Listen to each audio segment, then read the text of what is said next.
All right, what is up, everybody? We are back with another edition of Everyday Hoops. Hope you guys are having a good one.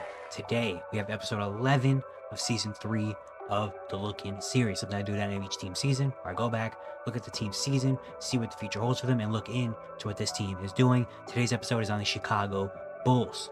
Thank you guys for the views on the videos and the shorts recently. I really appreciate it. If you do like the content around here, consider subscribing, liking, turn notifications, all stuff like that. I'd really appreciate it. We upset a lot. We're on the road to 1,000 subscribers, getting closer and closer as the days go on. So all support from our channel be very much appreciated. Look at my Twitter and all that stuff down in the description below. And yeah, don't want to say more of your time. Let's get right into it.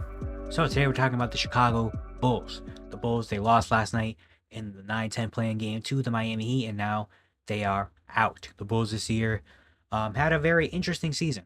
Coming in this year with not very high expectations, looking like maybe there's a direction going in terms of more younger players, getting rid of DeMar DeRozan, Zach LaVine, and Vucevic trade talks were high, brought in Josh Giddey. It was looking like, what is this team going to be? And they actually were very different than expected. They were actually a fun team. A lot of points, a lot of threes put up, not something that you see from the Chicago Bulls.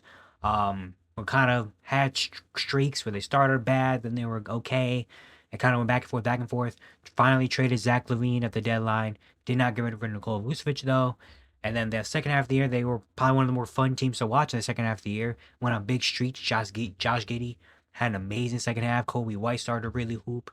And yeah, this team was actually like a fun team to watch. They finished a little bit under 500, and then they lose last night in the play-in game, unfortunately. And now we look at this team, we're like, okay, what's going to happen next?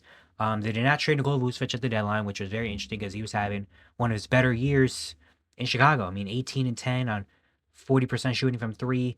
He had a pretty good season, and the Bulls got nothing back from him.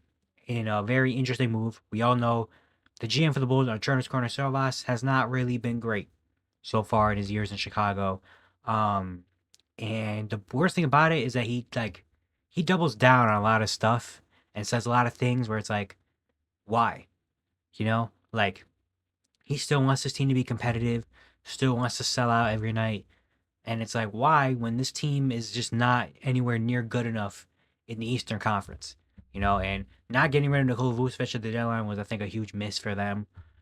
He's on the last year of his deal now. With 21 mil, he's eligible for an extension, which I don't think he should get, but who knows, Chicago Bulls.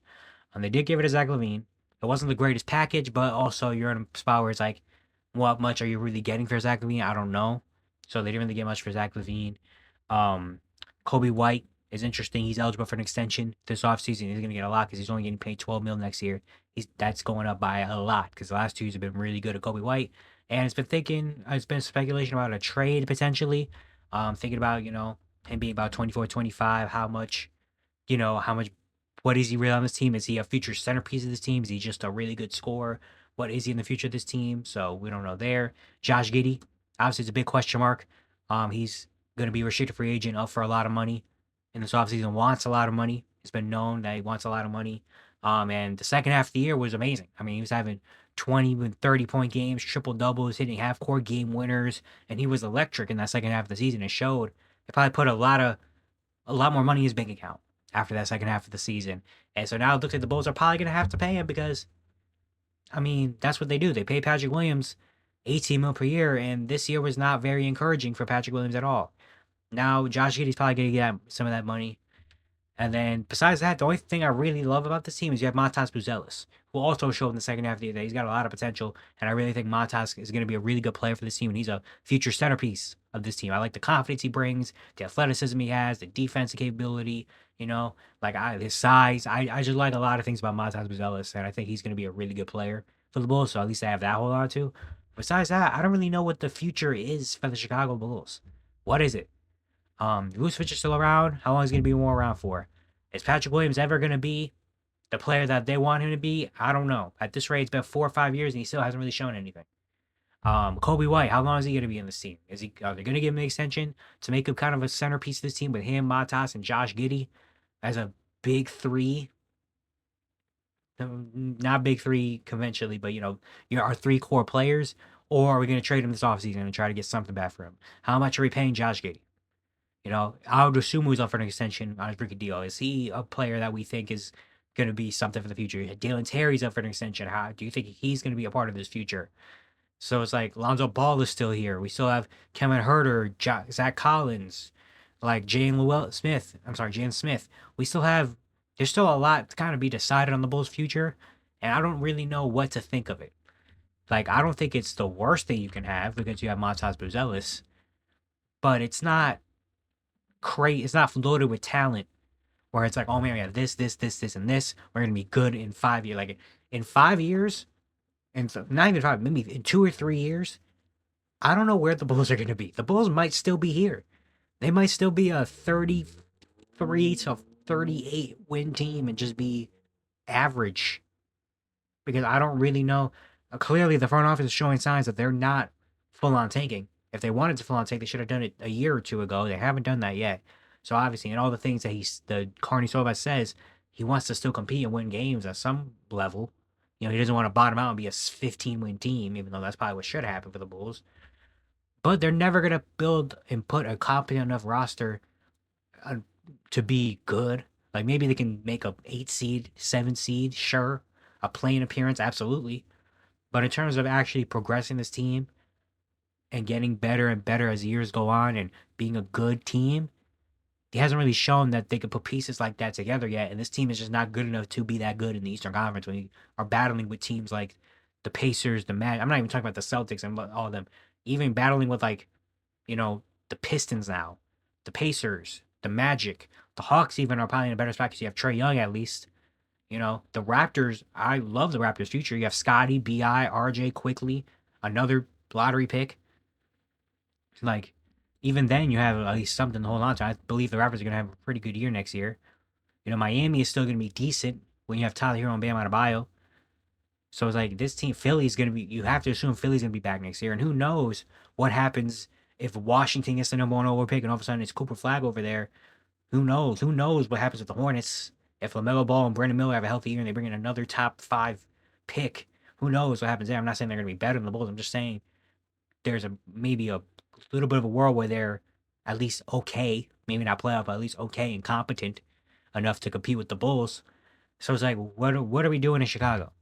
Are we just okay with being mid and okay with being a 34 to 38 win team every year? And we're just gonna be okay with decent players like Giddey and Montas to see what if Montas develops into something really, really good, then maybe the conversation flips.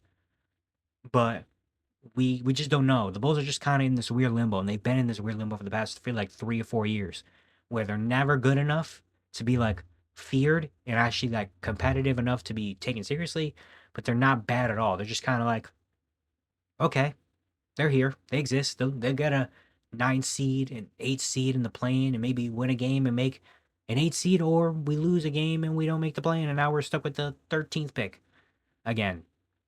So I don't really know. In terms of the NBA draft, they're gonna have about the 13th end of lottery pick. Where would they go there? I don't know about another guard because you have a lot of them already. Probably a big, maybe I would assume. Maybe a Colin Murray Boyles right now is projected there. Maybe a Asa Newell. I don't think Derek Queen has fallen to 13, but if he does, that would be insane, and that would be just a steal of a pick.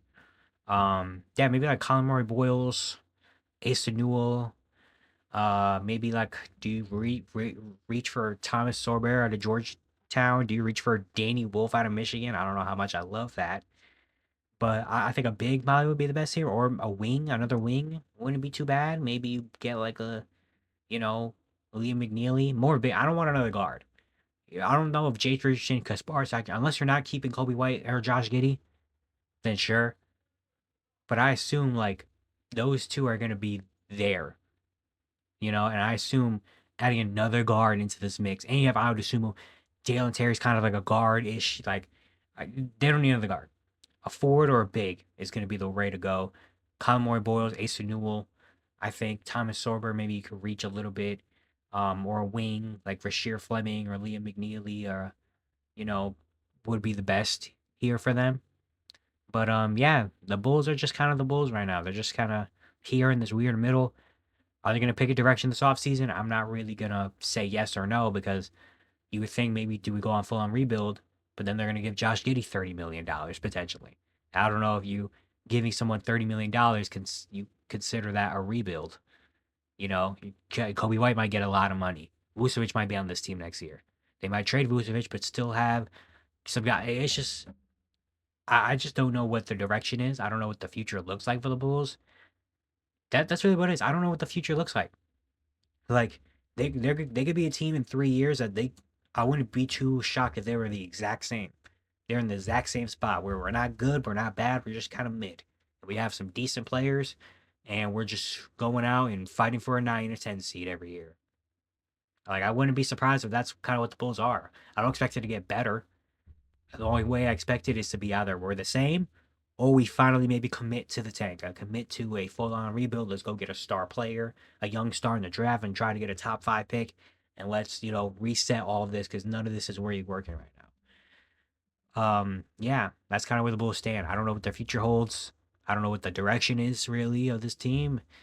And I don't think Bulls fans even know what the direction of the team is, which really sucks. But hey, this just is what it is right now. But yes, can be for today. Hope you guys enjoyed. Once again, if you do like the content around here, consider subscribing, liking, turn notifications to also like that. I'd really appreciate it. We love it a lot. Once again, we're on the road to 1,000 subscribers. So all the support around the channel, be very much appreciated. There's a playlist up here somewhere. You can check out all the other episodes of the Look In series. And yeah, I'll see you guys tomorrow.